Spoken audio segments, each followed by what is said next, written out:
What's going on, everybody? Handel Kim here, and today I want to show you how to become a millionaire through properties. I'm going to explain it simply. I'm going to explain everything on this very board. Pay attention, let's get it started. So let's talk about rental properties. When it comes to rental properties, you can basically buy any property that will generate rent. A lot of residential properties will do that, whether it's houses, apartments, group of units, whatever it might be. But also commercial properties do a really good job at achieving rentals as well. You can buy commercial properties like retail shops, warehousing, offices, you name it. Anything that pays rent can actually become a rental property. And do not fixate yourself just to the residential properties. There are plenty of opportunities in the commercial properties as well, and often they yield higher cash flow too. So let's get on the same page with rental properties, how they work, going through some of the numbers, and see how it can assist you to become a millionaire sooner than later. So there are these things called money makers in rental property.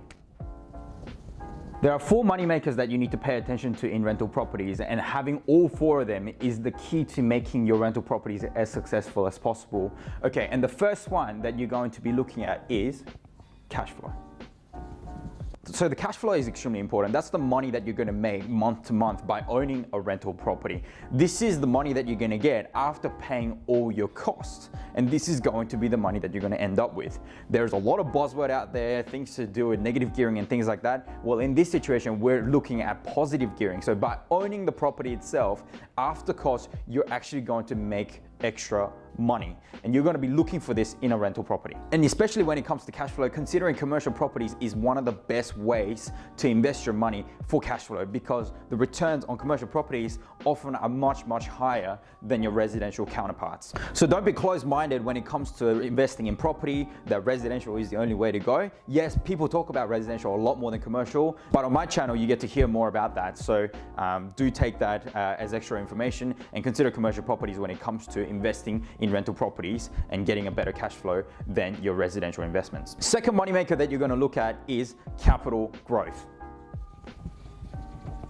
All right, so through the passage of time, you're definitely gonna get capital growth on real estate. There's no question about the fact that real estate prices have increased, and it will probably continue to increase anyway. It's probably one of the soundest investments out there when it comes to secure capital growth. Yes, there are atrocities like 2008 crashes and things like that, but when that happens, the prices will drop and you can just continue to hold your property. And if you have the first moneymaker down pat, then you can hold on to your asset, which then allows you to then even take advantage of these downturns and even buy more assets during those times too. So as long as you're making money through the cash flow, it is at your best interest to hold your real estate assets for as long as possible so that you can enjoy the best of capital growth there could be to increase your net worth. Moneymaker number 3. Now, moneymaker number 3 is nothing to do with the rental property itself per se, but it's something that you can do, and that is to pay down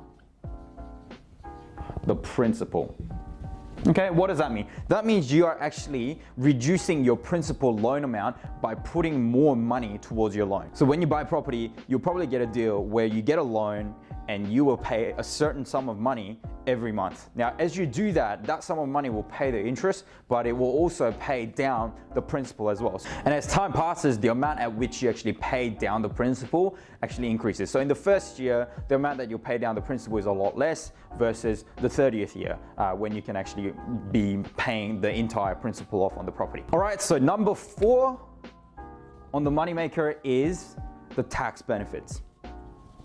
Trust me when I say, when you make, say, $200,000 on property, you are going to have a lot more tax benefits attached to that income, and you'll be able to keep more of it than maybe your friend who will be working to make $200,000 or maybe running a business to make $200,000. So in that sense, there's a lot of tax benefits, which will then end up with you taking more money home at the end of the day, even after the tax man takes their money.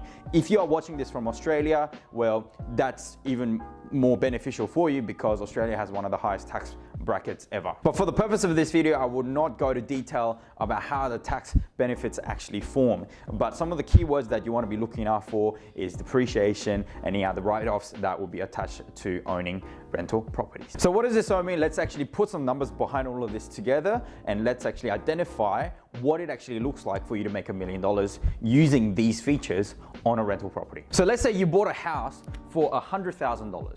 Okay, I'm going to draw a picture of a house. And you bought a house for $100,000. Yes, $100,000 is very cheap for a house, but for the sake of this exercise, we're going to use $100,000. All right, so on that, you're going to then borrow $80,000. All right, that's your loan.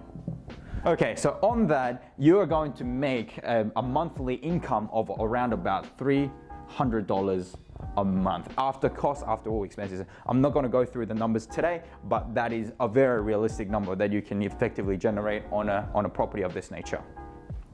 On a yearly basis, you're going to make $3,600 per year. Okay, now this cash flow isn't going to make you a millionaire overnight, of course, because it's only $3,600 a year. So with this rental property, you have that $80,000 loan that is outstanding. So the graph is going to look like this, and whilst you might start at 80K, after your first year, you're going to pay down about $1,500 worth of it, which then will take you to $78,500, right? So that's an extra $1,500 worth of value that you've got in your property. And then lastly, the property itself is going to go up in value, right? Let's say about 3%, which isn't a crazy estimate. It's a pretty standard average estimate. So it starts at 100K, but now after that 1 year, it's going to be 103K. So you've then added another $3,000 of worth from that property. So you add 1,500, 3,000, and 3,600, which then works out to be 3,000. 100, bring that one over, then you've got $8,100 that you've added to the value of your net worth. Now this figure here isn't a crazy large amount of money for you to become a millionaire overnight, but the thing is the process becomes faster and faster. Or let's say you bought a property that's not worth $100,000 because that's really cheap. Let's say you bought something for $500,000, or let's say with the cash flow that you've generated that you are able to then leverage off your current properties and you are actually able to purchase more properties and you actually continue your portfolio. Well, then these things can accumulate very, very quickly. So now what we're going to do is we're going to remember this figure and we're going to go 10 years ahead in time.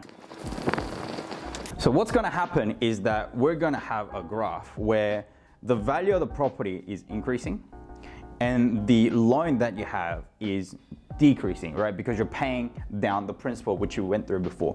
And this gap here, right, is called equity, right? And we're going to look at how much equity you built in 10 years time. So in 10 years time, let's say it went up 3% every year, then in 10 years time, the value of the property is going to be $130,000.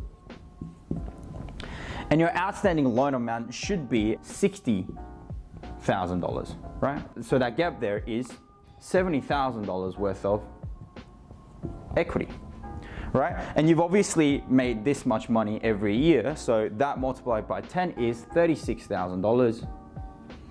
Therefore, you will then have added to your net worth $106,000, right? Now that means you got to do this 10 times, and it will take you 100 years to make $1 million, right? But that's not true, because once you figure this out, you will do this over and over and over again. You might have this happening simultaneously. Like I said before, you might do this on a $500,000 property. Depending on your cash position now, you might be able to enter a lot higher than just $100,000, because $100,000 a house is pretty cheap. Any property at that price is pretty cheap. So you can actually get to a level where you're actually generating a lot more cash and you can add $1 million to your net worth very, very quickly. And that is how you can become a millionaire through rental property. Some of the concerns you might have when it comes to buying the first rental property is that you don't know where to get your down payment from. Well, the one and very easy and clear option is that you can go and save up, and that might be the very first thing that you might need to do.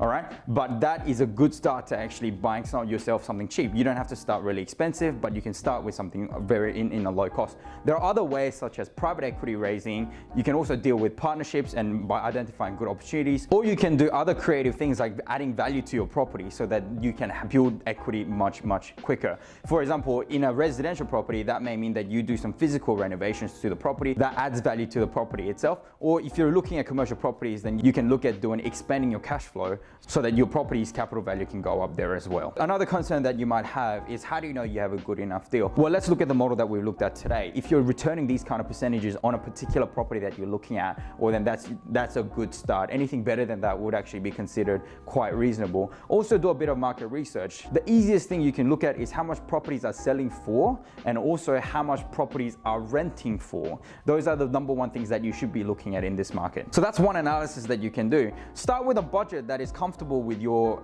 amount of money that you have. If you don't know how much you can borrow, talk to a finance broker, and that's a really good way to find out what amount of money that you can afford. And you know what, when it comes to rental properties, take your emotions out of it, just go for the numbers. And as long as you do that, your analysis will be unfettered and it will bring you a much better result than being too picky about, you know, some of the things that might not matter so much on a portfolio that you're trying to generate. Yet another concern that you might have is, how do you go about managing all these properties? Well, some of the properties that I have that are residential, I have a commercial property background, but some of the residential properties that I have in my portfolio, well, I just get that managed by professionals out there. Often if you have a larger portfolio, you can then negotiate a much better rate, and you know what, having these professionals that manage your property can actually leave the headache out of dealing with so many properties in your portfolio. Yes, they will build very quickly, because once you figure this out, you'll be going out there wanting to buy more and more. Lastly, probably one of the biggest concerns is, what happens if the market drops? Well, if the market drops, you've got good cash flow that's coming in with your property itself. So you can just continue to hold your property.